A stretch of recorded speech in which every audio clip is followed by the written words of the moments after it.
Dicen que no hay cadenas más pesadas que las forjadas por promesas incumplidas. A lo largo del tiempo, esas promesas rotas han dejado huellas profundas, ecos que resuenan en lo desconocido, atrapando almas en un tormento eterno. Hoy te llevaré a través de relatos donde el peso de lo no cumplido desata fuerzas más allá de la comprensión humana. Si te atraen los misterios más oscuros y las historias que exploran los límites del alma, deja tu like y suscríbete al canal, porque hay promesas que nunca deberían romperse y sus consecuencias aún acechan.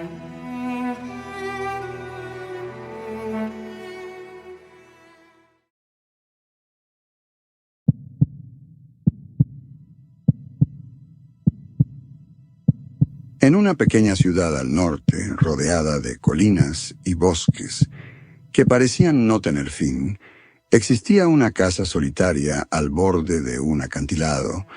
Nadie recordaba exactamente cuándo había sido construida, pero los habitantes sabían que llevaba décadas abandonada.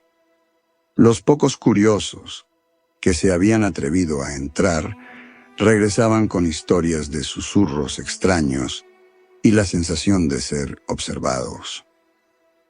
Sin embargo, la historia que había marcado la reputación de la casa sucedió una década atrás.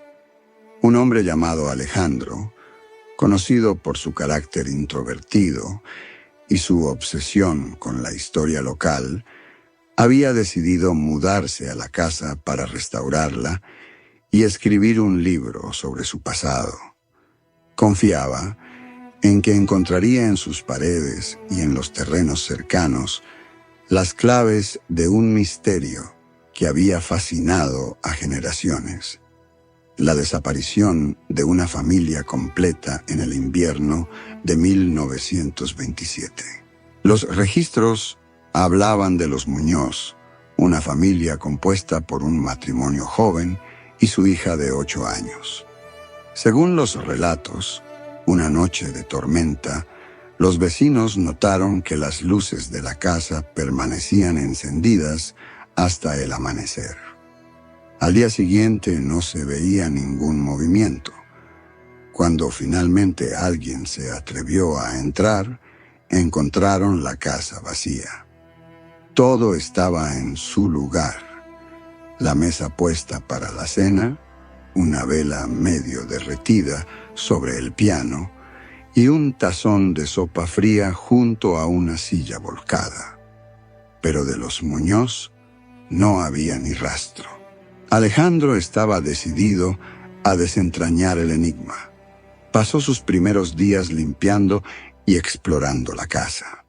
Encontró objetos que parecían haber sido abandonados con prisa: un diario con las últimas páginas arrancadas, un vestido infantil colgado en la parte trasera de una puerta y un reloj detenido a las 11:43.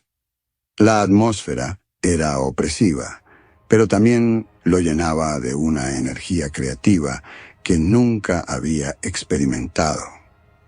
A medida que las semanas pasaban, Alejandro comenzó a notar cosas extrañas. Primero fueron pequeños ruidos: el crujir de las tablas del suelo en habitaciones vacías y el suave eco de pasos en el pasillo mientras él escribía en el estudio. Luego, la sensación de ser observado se hizo más intensa. En una ocasión, mientras revisaba el sótano, juró ver una sombra moverse rápidamente entre las vigas del techo. El hallazgo más perturbador ocurrió una noche de tormenta. Alejandro estaba revisando un viejo baúl que había encontrado en el desván. Entre documentos amarillentos y objetos personales, descubrió una fotografía de la familia Muñoz. Lo que lo dejó helado no fue la imagen en sí, sino el hecho de que el rostro del padre Estaba completamente borrado, como si alguien lo hubiera raspado con furia. También había un pequeño papel doblado dentro del marco que contenía solo 3 palabras escritas con una caligrafía temblorosa. No confíes en... La frase estaba incompleta. Esa misma noche, Alejandro despertó abruptamente. La tormenta rugía afuera y las ventanas vibraban con cada estallido de trueno. Sin embargo, algo más lo había despertado, un sonido rítmico y constante que provenía del pasillo. Era un golpeteo suave, como si alguien estuviera arrastrando los dedos sobre la pared. Alejandro se levantó, tomando una linterna, y salió de su habitación. El sonido continuó, guiándolo hacia la escalera que conducía al piso inferior. Mientras descendía, notó que el aire era más frío de lo habitual, como si una corriente invisible atravesara la casa. Al llegar al salón, la luz de la linterna iluminó algo que lo paralizó. Las sillas estaban dispuestas en un círculo perfecto y en el centro había un montón de cenizas que no estaba allí antes. Alejandro sintió un escalofrío recorrer su espina dorsal. Dio un paso atrás y en ese momento escuchó un susurro justo a su lado. Era una voz femenina, apenas un murmullo, pero clara como el agua. ¡Corre! Sin pensarlo, Alejandro salió corriendo de la casa, dejando atrás su linterna y sus pertenencias. No se detuvo hasta llegar al pueblo. A la mañana siguiente, regresó con un grupo de vecinos, pero cuando llegaron a la casa, encontraron todo como si nadie hubiera estado allí en meses. No había rastro de las sillas en círculo, del montón de cenizas, ni de los objetos personales de Alejandro. Era como si la casa misma hubiera borrado su presencia. Alejandro abandonó el proyecto y la ciudad poco después. Pero quienes se atreven a acercarse a la casa en noches de tormenta afirman que pueden ver una luz en la ventana del desván, y algunos juran haber escuchado el golpeteo rítmico en las paredes, acompañado de un susurro que dice: «No confíes en nadie».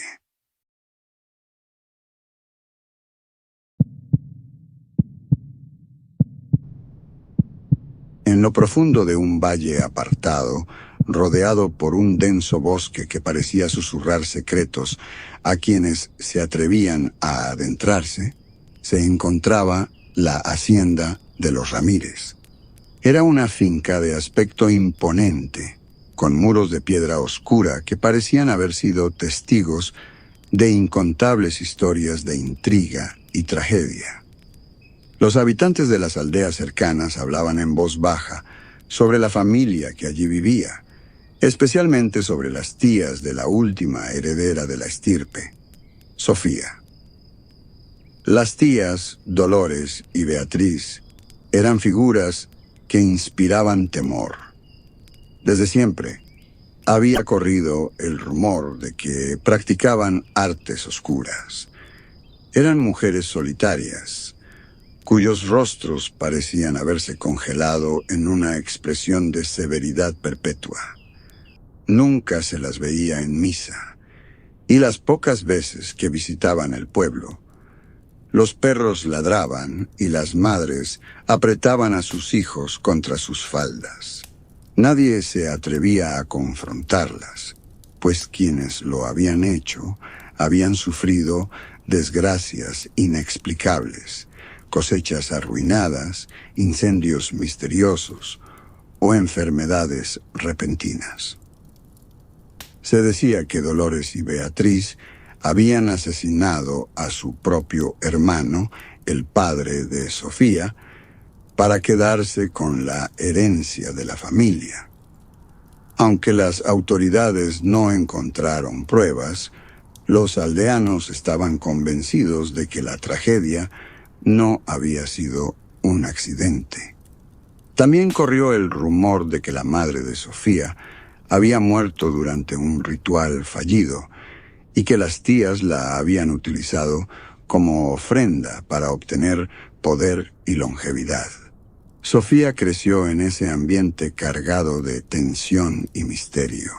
A pesar de la oscuridad que parecía envolver su vida, era una joven de belleza serena, con cabellos del color del trigo y ojos que reflejaban una tristeza profunda. Las tías la habían criado bajo estrictas reglas, manteniéndola alejada de los aldeanos y prohibiéndole cualquier contacto con el mundo exterior.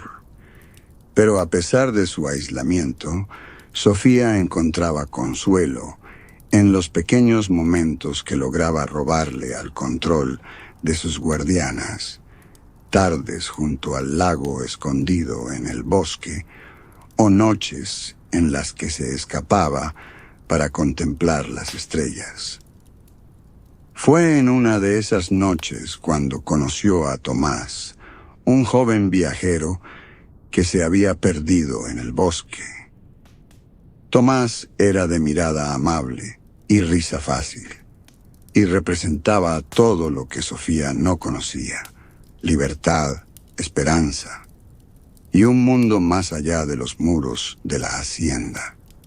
Entre ellos nació un amor prohibido, un refugio que les permitía soñar con un futuro juntos, lejos de la oscuridad que envolvía la vida de ella.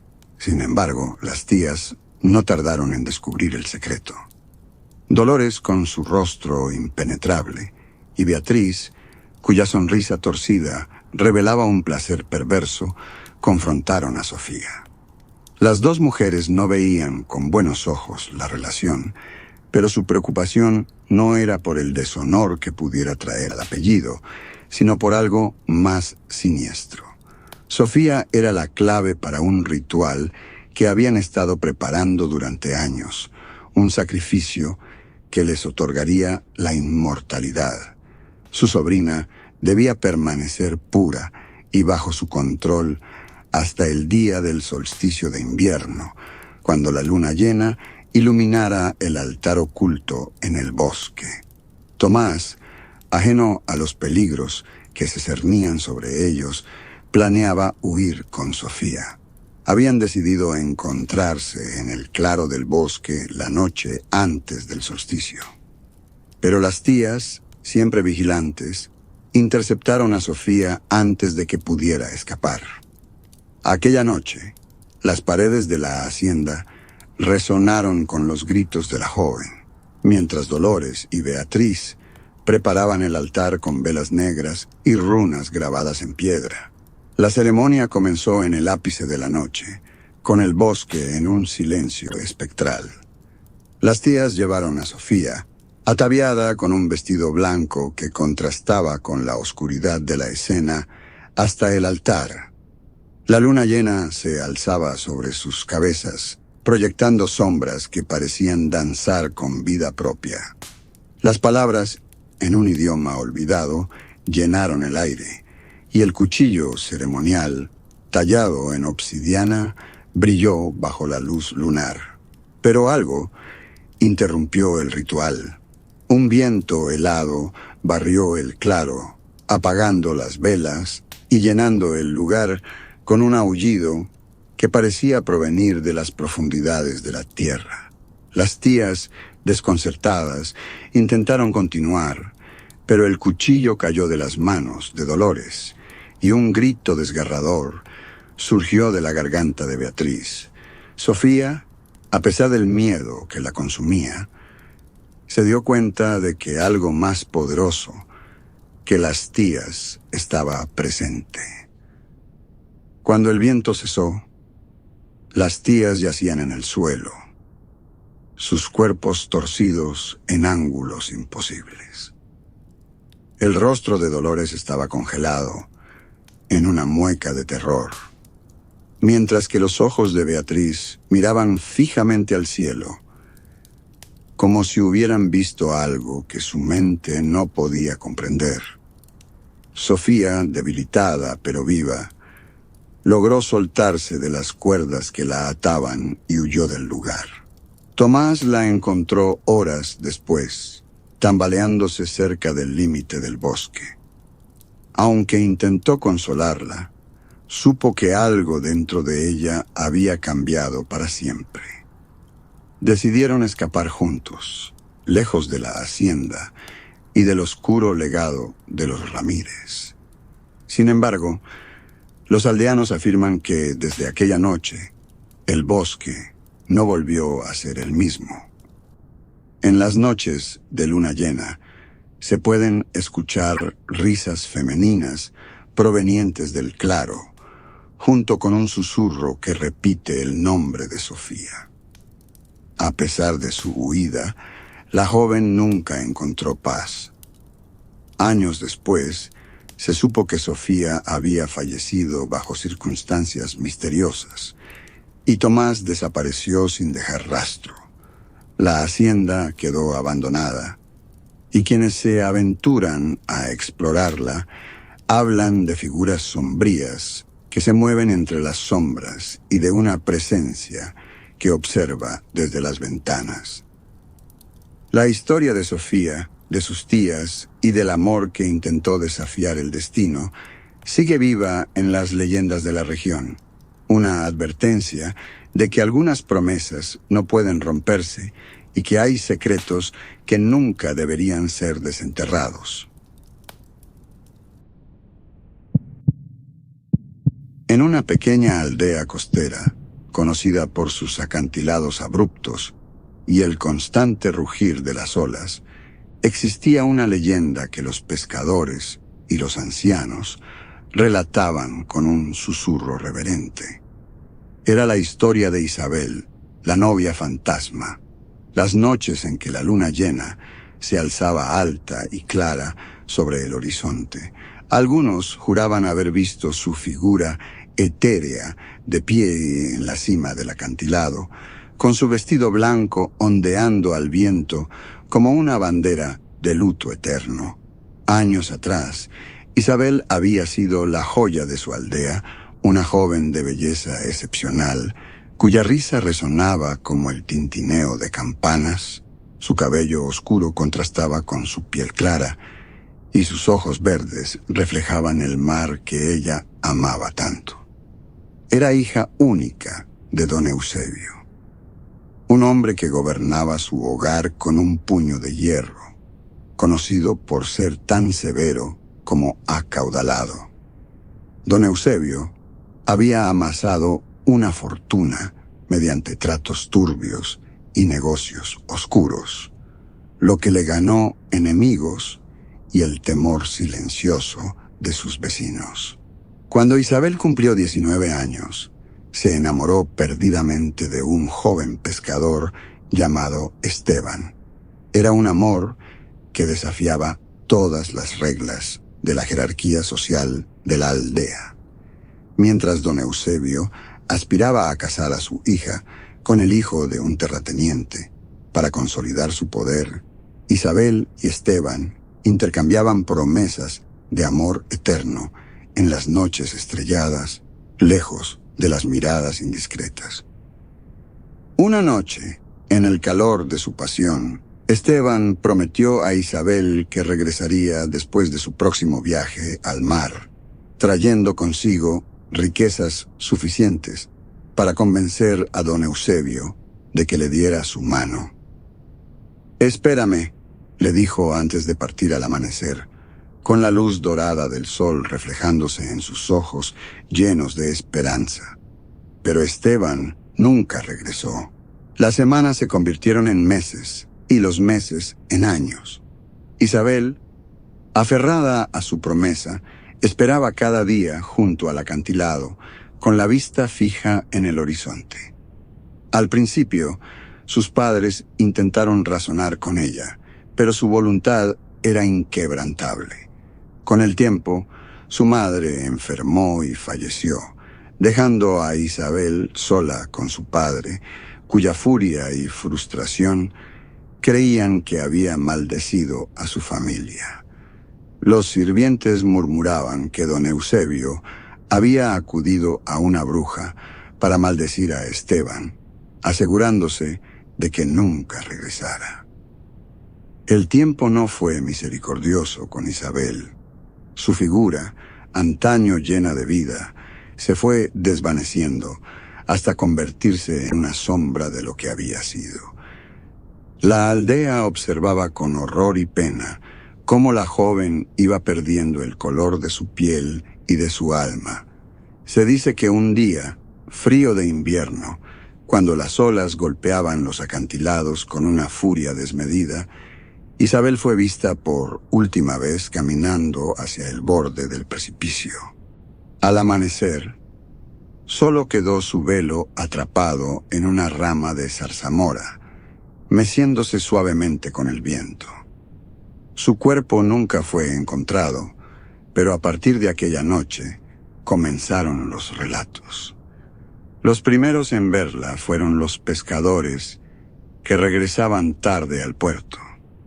Juraron haber visto una figura pálida de pie en el borde del acantilado, mirando hacia el horizonte, como si esperara algo. Su vestido siempre estaba seco, a pesar de las tormentas que golpeaban la costa. La leyenda creció con los años. Los niños eran advertidos de no acercarse al acantilado de noche, y los jóvenes evitaban hacer promesas que no pudieran cumplir, por temor a ser perseguidos por el espectro de Isabel. Sin embargo, pocos sabían del oscuro secreto que rodeaba a su familia. Tras la desaparición de Isabel, don Eusebio se convirtió en un hombre atormentado. Pasaba horas encerrado en su despacho, rodeado de velas y extraños símbolos dibujados en papeles amarillentos. Los sirvientes hablaban en susurros sobre los extraños ruidos que provenían de la habitación en la que se encerraba, sonidos que parecían ser gritos de una mujer. Una noche, uno de los sirvientes juró haber visto una figura espectral con el rostro de Isabel observando a su padre desde la ventana. Don Eusebio murió solo, con el rostro congelado en una mueca de terror. Cuando los aldeanos entraron a su habitación, encontraron un diario en el que confesaba su pecado.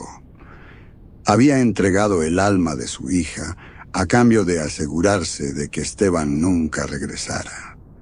El pacto, sin embargo, había salido mal. En lugar de garantizar la obediencia de Isabel, el alma de la joven quedó atrapada, incapaz de encontrar descanso. La maldición de Isabel continuó cada vez que alguien rompía una promesa importante, especialmente en temas de amor. La figura de la novia fantasma aparecía como un recordatorio sombrío de las consecuencias de la traición. Un joven marinero que había prometido casarse con su amada, pero huyó con otra mujer, fue encontrado muerto al pie del acantilado, con marcas de arañazos en su rostro y las manos congeladas como si intentara aferrarse a algo invisible. A pesar de los peligros, algunos valientes intentaron liberar a Isabel de su condena. Una bruja local fue contratada para realizar un ritual en el acantilado, pero fue interrumpida por una violenta tormenta que casi la arroja al mar. Se dice que, antes de huir, vio la figura de Isabel flotando en el aire, con su rostro cubierto de lágrimas. El tiempo pasó, y la leyenda de Isabel se convirtió en parte del folclore de la aldea. Aunque muchos intentaban ignorarla, el miedo persistía. En noches claras, los valientes aún podían verla en el acantilado, siempre mirando hacia el horizonte, siempre esperando. Su presencia era un recordatorio de que las promesas, una vez hechas, deben cumplirse, pues el peso de una palabra rota puede durar más que la vida misma. Y así, el espectro de Isabel sigue siendo una sombra eterna en el borde del acantilado, donde el mar y el cielo se encuentran, y donde las promesas rotas se convierten en grilletes para el alma. En lo profundo de un valle, rodeado por montañas y bosques densos, se alzaba una humilde cabaña de madera, la cual se había convertido en el refugio de una familia golpeada por las desgracias de la vida. Don Manuel, un hombre robusto de rostro curtido por los años y el trabajo en los campos, vivía allí con sus dos hijos, Lucía y Adrián, de 10 y 8 años, respectivamente. Desde la muerte de su esposa en un trágico accidente, Manuel había luchado por mantener a sus hijos a salvo en medio de la pobreza y la adversidad. La cabaña, aunque humilde, era su hogar. Estaba situada al borde de un claro, rodeada por extensos campos de maíz que se balanceaban al compás del viento. La rutina de la familia giraba en torno a la siembra, la cosecha y las largas noches junto al fuego, donde Manuel contaba historias de antaño, mientras los niños escuchaban con atención. Con la llegada de una sequía implacable, la situación de la familia se tornó desesperada. El maíz apenas creció ese año, y las pocas monedas que Manuel había guardado se agotaron rápidamente. Preocupado por el futuro de sus hijos, Manuel tomó una decisión que cambiaría sus vidas para siempre. «Voy a ir al pueblo mañana», les dijo una noche, con la mirada fija en el fuego. «Buscaré trabajo, algo que nos permita salir adelante. Solo serán un par de días. Cuídense el uno al otro mientras no estoy». Lucía y Adrián asintieron, aunque en el fondo sentían un nudo de incertidumbre. Era la primera vez que su padre los dejaba solos en aquella cabaña aislada. Sin embargo, confiaban en su regreso. Manuel era todo para ellos, un faro en medio de la oscuridad. La mañana siguiente, el padre se marchó al alba, dejando atrás el eco de sus pasos en el sendero que conducía al pueblo. Los niños se quedaron observando hasta que desapareció entre los árboles. Pasaron el día intentando mantener la rutina. Lucía limpiaba la cabaña mientras Adrián cuidaba del poco ganado que les quedaba. Al caer la noche, las nubes comenzaron a cubrir el cielo. Una tormenta se gestaba en el horizonte, y pronto los primeros relámpagos iluminaron la oscuridad con destellos fugaces. Los niños se refugiaron en la cabaña, cerrando las ventanas y encendiendo una vela que proyectaba sombras danzantes en las paredes. El viento comenzó a aullar con fuerza y la tormenta desató su furia. Un rayo partió un árbol cercano, cuya base había sido debilitada por años de podredumbre. El coloso de madera cayó sobre la cabaña, destrozando parte del techo y provocando un incendio instantáneo. Las llamas se extendieron rápidamente, devorando la madera seca y llenando el aire con humo espeso. Lucía y Adrián intentaron escapar, pero el fuego y los escombros bloquearon las salidas.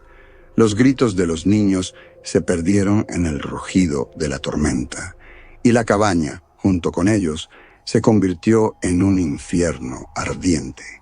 Cuando amaneció, solo quedaban las cenizas humeantes de lo que había sido su hogar. Los vecinos, que habían visto el resplandor del incendio a lo lejos, acudieron al lugar, pero ya era demasiado tarde.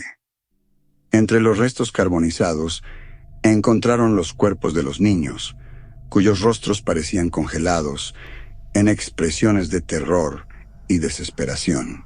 Manuel nunca regresó. Los días se convirtieron en semanas y las semanas en meses.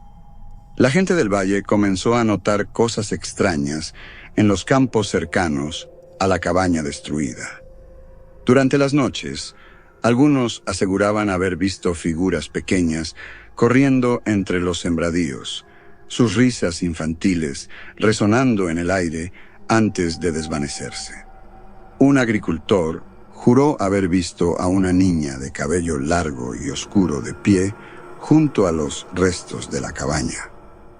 Pensando que era una niña perdida, se acercó, pero cuando estuvo a unos pasos de ella, la figura desapareció, dejando un frío glacial en el aire.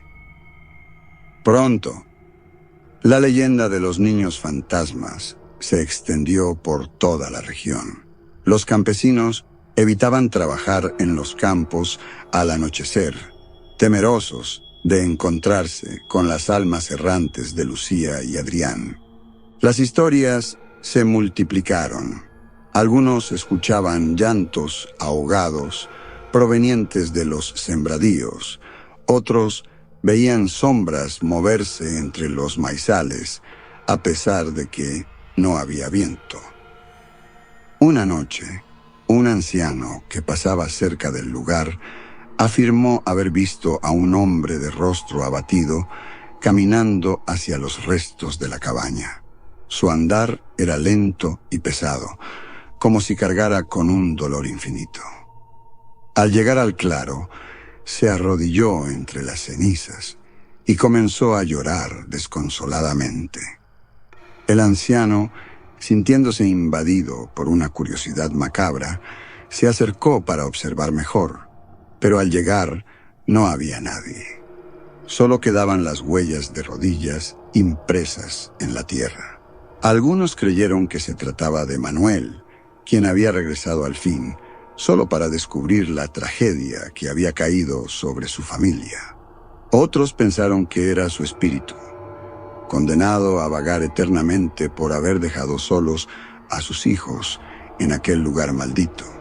Con el tiempo, los campos dejaron de ser cultivados, la vegetación salvaje reclamó el terreno, y la cabaña en ruinas quedó cubierta de maleza. Sin embargo, las historias no cesaron. Los pocos valientes que se aventuraban a cruzar el lugar de noche hablaban de una presencia constante, de una sensación de tristeza abrumadora que les helaba el alma. Lucía y Adrián, decían, seguían allí. Sus risas y lamentos se entremezclaban con el murmullo del viento entre los árboles. Y en noches de tormenta, algunos juraban ver dos pequeñas figuras de pie entre las sombras, observando el horizonte, como si esperaran el regreso de alguien que nunca llegó. La tragedia de los niños y la desaparición de Manuel se convirtieron en una advertencia silenciosa para todos en el valle. Aquel lugar, marcado por el fuego y el dolor, se transformó en un recordatorio sombrío de que no hay tormenta más devastadora que la del abandono y las promesas incumplidas.